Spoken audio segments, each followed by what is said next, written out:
अस्सलाम वालेकुम students.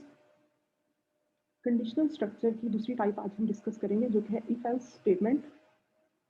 Syntax इसका क्या है, आप इफ लिखते हैं, उसके बाद कंडीशन लिखते हैं, उसके बाद इफ का ब्लॉक है जिसमें कुछ स्टेटमेंट या फिर एक से ज़्यादा स्टेटमेंट्स भी हो सकती हैं, वो एग्जीक्यूट हो जाएंगी अगर ये कंडीशन ट्रू होगी।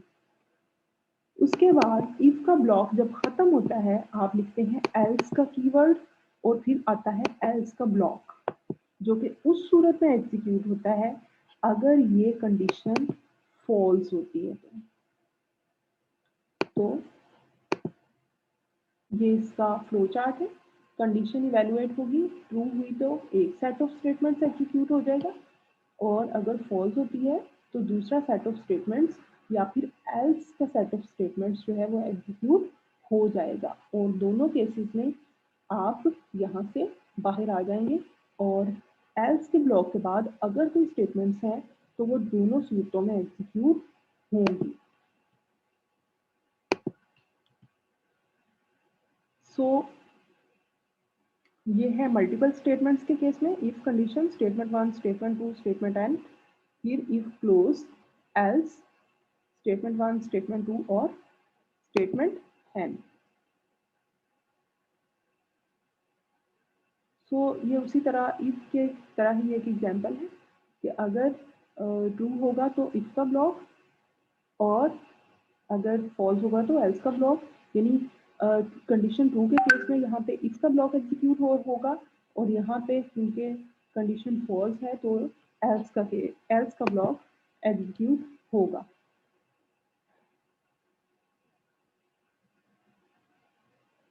इफ यहाँ पे एक सैंपल बताया गया है कोड ए बी और सी 3 वेरिएबल्स हैं जो कि ऊपर से कोड को स्किप किया गया है। सपोज ए बी और सी कुछ वेरिएबल्स हैं जिनमें कोई वैल्यू है, हो सकता है यूजर ने इनपुट दी हुई हो। तो यहाँ पे a is greater than 0 and एक ऑपरेटर है, लॉजिकल ऑपरेटर जो कि कंकैटिनेट करता है दो कंडीशंस को और एंड ट्रू तब रिटर्न करता है जब लेफ्ट वाली कंडीशन और राइट वाली कंडीशन दोनों ट्रू रिटर्न करें। तो if a is greater than 0 and b is greater than 0 यानी दोनों पॉजिटिव नंबर्स हैं तो आप क्या करो, c is equal to a divided by b करवा दो और a is equal to a minus c करा दो। एल्स के केस में क्या करना है, c is equal to a multiplied by b और a is equal to b plus c। Just एक एग्जांपल के तौर पे आपको दो ब्लॉक्स बना के दिखाए गए हैं, यानी आप इसको अगर प्रैक्टिस करना चाहें तो करें कि 3 वेरिएबल्स लें, उसके अंदर कोई इनपुट लें यूजर से और फिर इस तरह से दो ब्लॉक्स एग्जीक्यूट करवाएं, फिर देखें कि कौन सा ब्लॉक कैसे एग्जीक्यूट होता है।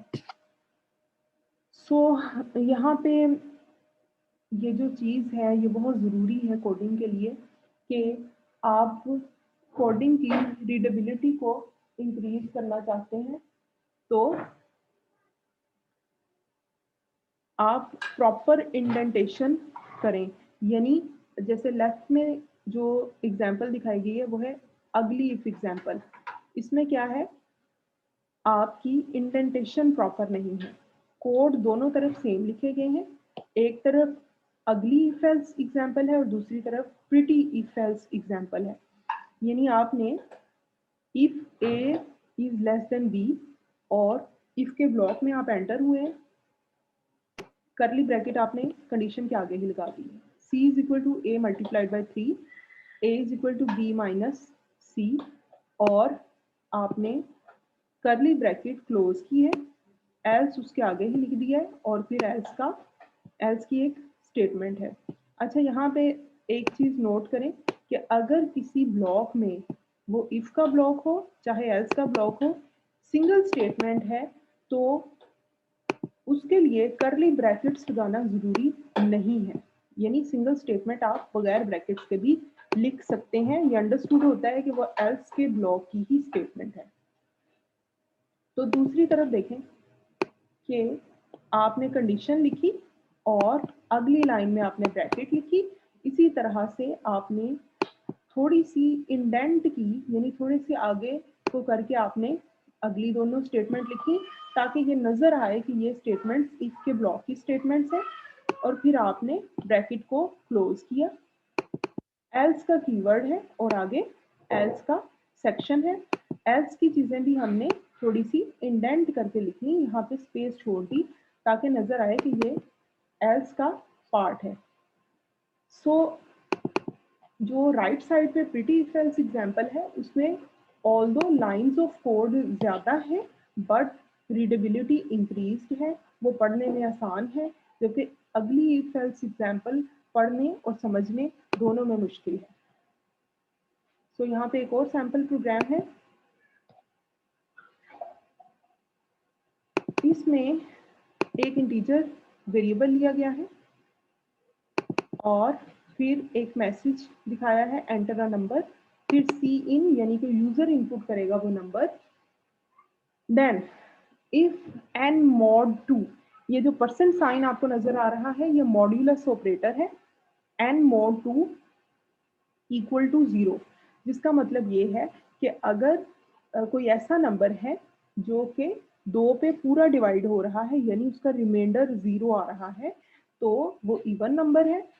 तो मॉड्यूलस ऑपरेटर यही करता है, रिमाइंडर चेक करता है किसी भी नंबर को किसी दूसरे नंबर पे डिवाइड करके। तो यहाँ पे हम 2 पे डिवाइड कर रहे हैं क्योंकि हमें इवन नंबर चेक करना है, तो अगर रिमाइंडर 0 आ गया तो ये इवन नंबर है, else it's an odd number.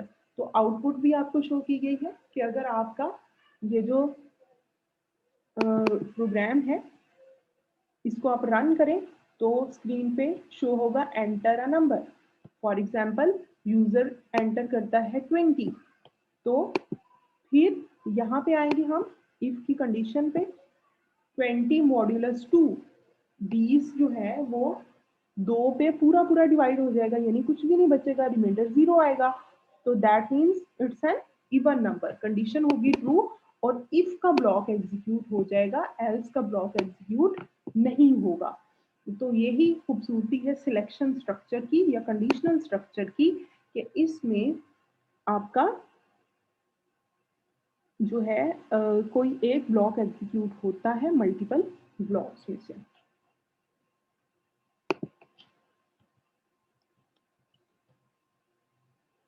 तो अभी के लिए इतना ही। नेक्स्ट लेक्चर में मैं आपको बताऊंगी कि ये जो इफ एल्स है इसको मल्टीपल टाइम्स आप किस तरह से इस्तेमाल कर सकते हैं।